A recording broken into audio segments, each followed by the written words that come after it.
हम सब गुरु हमको ऐसी कृपा दृष्टि दे। तो आज हम चर्चा कर रहे हैं सर्वगुण संपन्नता की। यदि ईश्वर कहाँ है, परमात्मा तुम्हारे पास या तुम्हारे भीतर है, पर उसको उखाड़ो। बीज में वृक्ष है। The seed has the potentiality to become the tree. बीज वृक्ष बनता है, उसके लिए वातावरण चाहिए, उसको ज़मीन चाहिए, उसको खाद चाहिए, उसको पानी चाहिए, किसान चाहिए, उपजाऊ भूमि चाहिए। बीज ज़मीन में जाता है और धीरे धीरे कुछ दिन तक रहता है, फिर बीज उखड़ता है। ये वही बीज टूटता है, उसकी खोल बाधा बनती है। खोल के अहंकार, हमारा अहंकार हमारी बाधा। मैं कुछ हूँ। इंसान बहुत कुछ करता है, दान भी देता है, सब कुछ मैंने दिया, मैंने किया, मैंने किया। ये अहंकार छोड़ दो। तुम ना देने वाले हो ना लेने वाले हो। गीता कृष्ण कह रहे हैं, तुम लाए क्या थे, क्या लेके क्या जाओगे। ये 1.5 किलो का शरीर, जब तुम आए थे 1.5 किलो का शरीर भी तुम्हारा नहीं है। ये तुम्हारे ही कर्मों से मिल गया 1.5 किलो का शरीर। याद करो, तुम करवट नहीं बदल सकते थे जब जन्म लिया था। मक्खी मच्छर उठा नहीं सकते थे। वो माँ की करुणा, माँ का प्यार, पिता का दुलार। तुमको माँ ने चलना सिखाया, दूध पिलाया, बड़ा किया, काबिल बनाया। आज तुम बड़े बन गए हो। तुम मत सोचो कि मैं बहुत बड़ा बन गया। तो 1.5 किलो का शरीर क्या लाए थे, क्या लेके जाओगे। कुछ भी आपका अपना नहीं है। जो है यहाँ का यहीं रह जाएगा। कोठी बंगला मकान, पर हम कहते हैं मेरा मकान, मेरा बंगला, मेरी कोठी, मेरे बेटे। ये मेरा मेरा करके हमने क्या कर दिया, अहंकार स्थापित करके और कर्मों का बंधन कर दिया। जो तुम्हें मिला समझो कि किसी ने, ये तुम्हारा अपना ही कर्म है, मिल गया, इसको बांटो। जो है तुम्हारे पास बांटो और आगे बढ़ जाओ। तुम्हारी शक्ति है कि तुम परमात्मा बन सकते हो।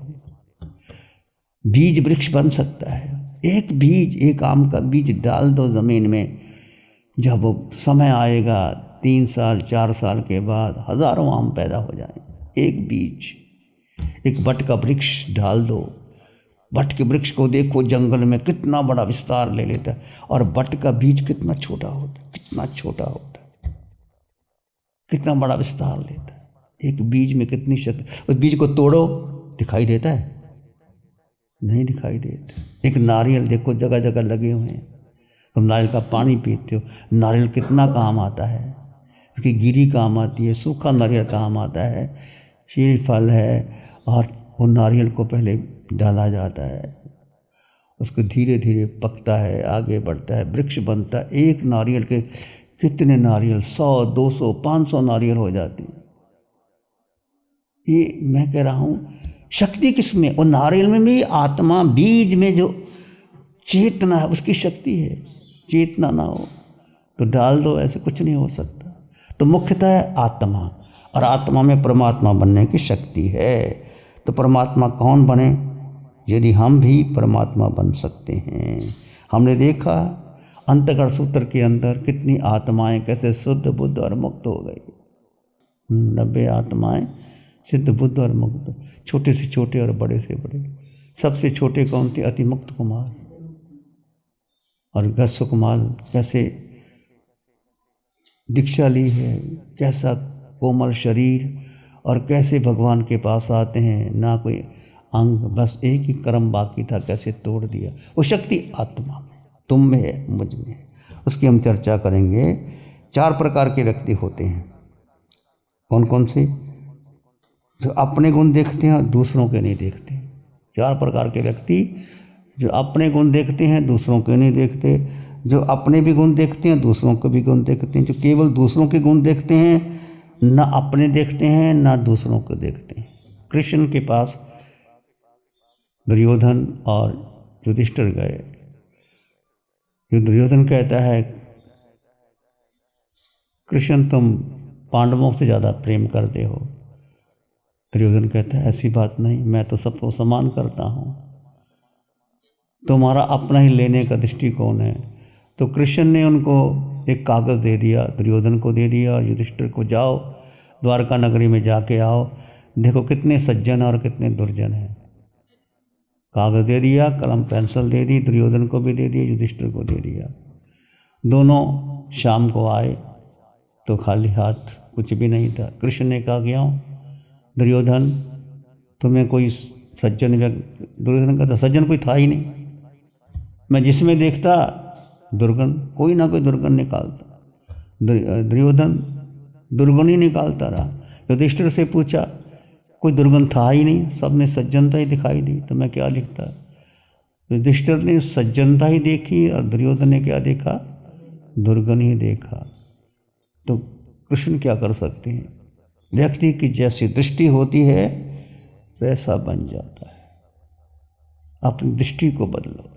दत्तात्रेय के बारे में कहते 24 गुरु बनाए उन्होंने, एक नहीं 24 गुरु बनाए। किसको? एक वृक्ष के नीचे बैठे, आराम किया, आनंदित हो गए, प्रफुल्लित हो गए। ये वृक्ष कितना सुंदर है, टहलियाँ, फल है, पत्ते हैं, शाखाएं हैं, छाया देता है। इससे बढ़कर के उपकारी कौन हो सकता है? वृक्ष को देखा तो उसको गुरु मान लिया, ये मेरे गुरु है। धरती माँ को देखा, कितना सहन करती है धरती माँ, काटो पीटो कुछ भी करो, हल चलाओ, धरती माँ सब सहन करती है। थूको कुछ भी करो, धरती गुरु। आकाश, आकाश कितना स्वच्छ और निर्मल है, कितने भूकंप आ जाएं, सब आ जाएं, कुछ फर्क नहीं पड़ता। तो दत्तात्रेय देखता रहा ऐसे, जो उसके मन को भाए। आकाश को गुरु बना लिया, धरती को गुरु बना लिया, सूरज को गुरु बना लिया। सूरज सुबह खिलता है, प्रकाश देता है, पूरे ब्रह्मांड को प्रकाश देता है।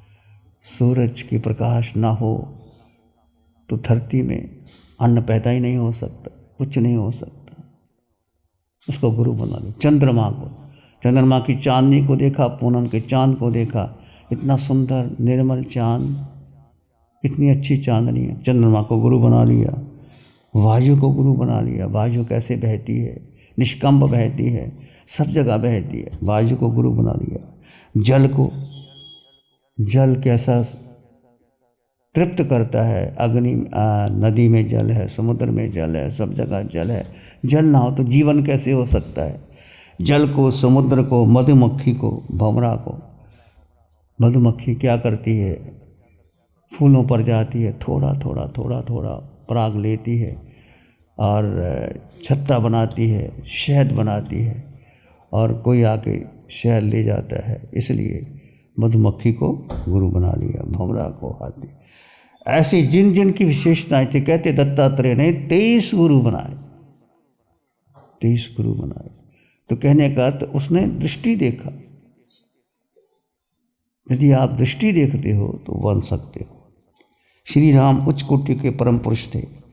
जब वन से लौटे तो कौशल्या माँ, सुमित्रा और कैकेयी आई। कैकेयी को बहुत खेद था कि मैंने बहुत बुरा किया, वो पीछे हट गई।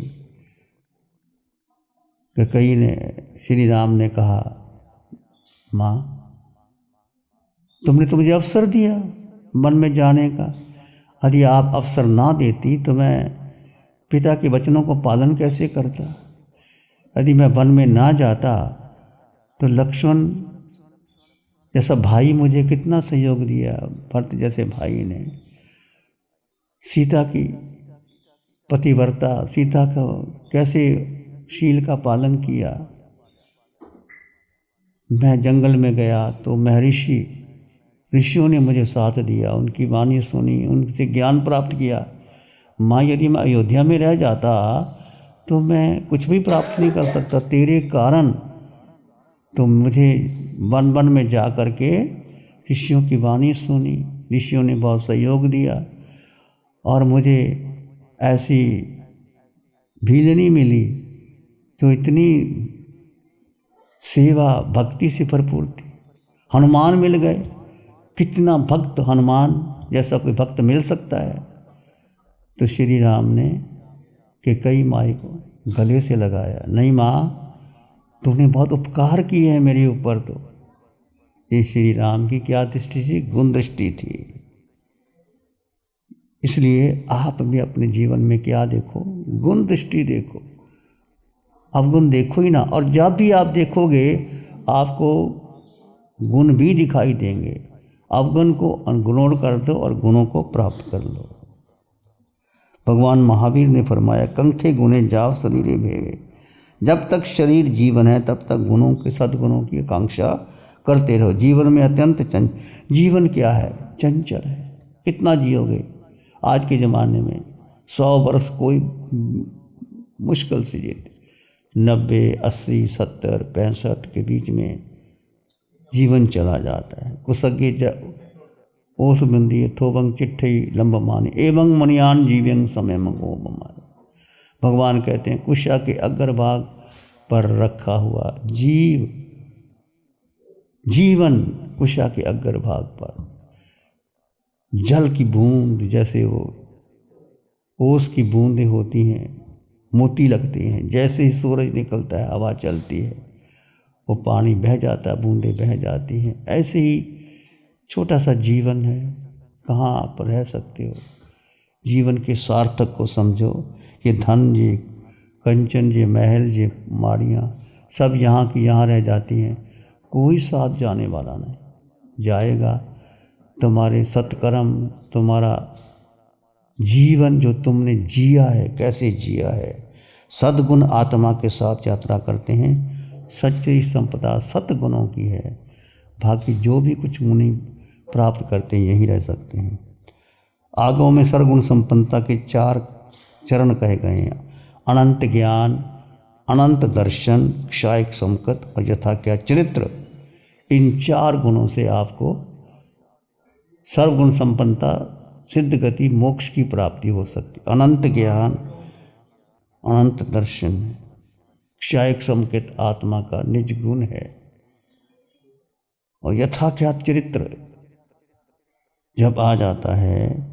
चरणों में संपन्नता पर सर्वगुण संपत्ति की प्राप्ति, वो तुम्हारे पास ही है, बस तुम्हें उघाड़ना है। बीज में वृक्ष है, फूलों में सुगंधी है, दूध में मक्खन है, तिल में तेल है। ऐसे नहीं निकलता। तेल निकालने के लिए तिल को पीलना पड़ता है, करना पड़ता है। दूध को मक्खन निकालने के लिए दूध को उबालना पड़ता है, जामुन बनाना पड़ता है, दही बनाना पड़ता है, मंथन करना पड़ता है, फिर जा कर के मक्खन और घी निकलता। ऐसे ही श्रम के बिना कुछ नहीं होता। तो सीखो। किससे सीखो? छोटा सा भजन आपने बचपन में भी गाया होगा। वायु के झोंकों से सीखो, आगे बढ़ते जाना। फूलों से तुम हंसना सीखो, भंवरों से तुम गाना। वृक्षों की डाली से फल आए झुक जाना। प्रकृति का कण कण देखिए हमें शिक्षा देता है। बगीचे में देखो फूल खिले होते हैं। किसी फूल जब खिलता है तो कैसे मुस्कुराता है, और भंवरा कैसे गाता रहता है, फूलों पर मंडराता रहता है, गाता रहता है, बिना किसी कहने से गाता है। वृक्ष की डाली जब फल आती है झुक जाती है, नम्र हो जाती है। सूरज की किरणों जगती है, जगाती है। मेहंदी के पत्ते देखो, जितनी आप घिसते हो उतनी ही मेहंदी का रंग और बढ़ जाता है, सुगंधी बढ़ जाती है। सुई और धागे जैसे मिल जाते हैं तो कपड़े सिल जाते हैं। सुई और धागे से सीखो। प्रेम, भाइयों का प्रेम, कैसे बिछड़े भाई मिल सकते हैं। दूध और पानी एक हो जाएं तो पता नहीं लगता कितना दूध और कितना पानी है। दूध और पानी से सीखो मिलकर प्रेम बढ़ाना। परमाणु से सीखो धर्म पर हंसी चढ़ाना। वायु की झोंकों से सीखो आगे बढ़ते। तो प्रकृति का कण कण यदि आपकी दृष्टि है, आत्म दृष्टि है, सीखने की दृष्टि है, तो कण कण से सीख लोगे। नहीं तो शिकायत करते रहो, उसने ये कर दिया, उसने ये नहीं किया, मुझे खाना नहीं मिला, उसने ये कर दिया। ज़िंदगी भर रोते रहो, रुलाते रहो, हाथ उधर करते रहो। ये जन्म भी दुखी, अगला जन्म भी दुखी। सुखी हो तो इसी जन्म में, अभी भी इसी क्षण सुख प्राप्त कर सकते। दृष्टि पर निर्भर, आत्म दृष्टि बढ़ाए, सर्वगुण संपन्नता को प्राप्त करो। प्यारी गुरुवाणी है। नमो अरिहंतानंग, नमो सिद्धानंग, नमो आयरियानंग, नमो उपजयनंग, नमो लोय सब साहुनंग, धम्मो मंगल मुखिठम, अहिंसा संयमो तवो देवावित्तंग नमं संति जस धम्मे श्यामं। श्री चत्तारी मंगलम, अरहंता मंगलम, सिद्धा मंगलम, साहु मंगलम, केवली पानत्तो धम्मो मंगलम। चत्तारी लोगोत्तमा, अरहंता लोगोत्तमा, सिद्धा लोगोत्तमा, साहु लोगोत्तमा, केवली पानत्तो धम्मो लोगोत्तमो। चत्तारी शरणं पवज्जामि, अरहन्ते शरणं पवज्जामि, सिद्धे शरणं पवज्जामि, साहु शरणं पवज्जामि, केवली पानत्तं धम्मं शरणं पवज्जामि। चारे शरण जगत में शरणा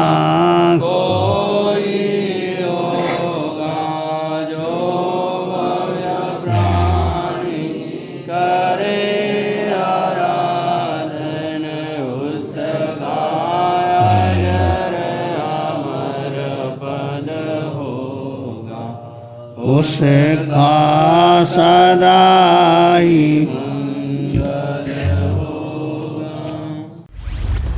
लग्जरी, कंफर्ट, शानदार view, park inn by Radisson hotel. अपनेपन का एहसास, यहाँ बिताया हर पल आपके लिए होगा खास। यहाँ के अमेजिंग रूम्स, बैंक्वेट हॉल, तमाम प्रकार के प्योर वेज जैन फूड। जिंदा दिल लोगों के खूबसूरत शहर सूरत में रेडिसन ग्रुप की स्टार रेटेड लग्जूरियस होटलों में सबसे अग्रणी है park inn by Radisson hotel. एक बार अवश्य विजिट करें। सूरत अडाजन में park inn by Radisson hotel, project by Sumeru group, Shri Babulal Mandot, Surat. गुरु हमको ऐसी कृपा दृष्टि दे।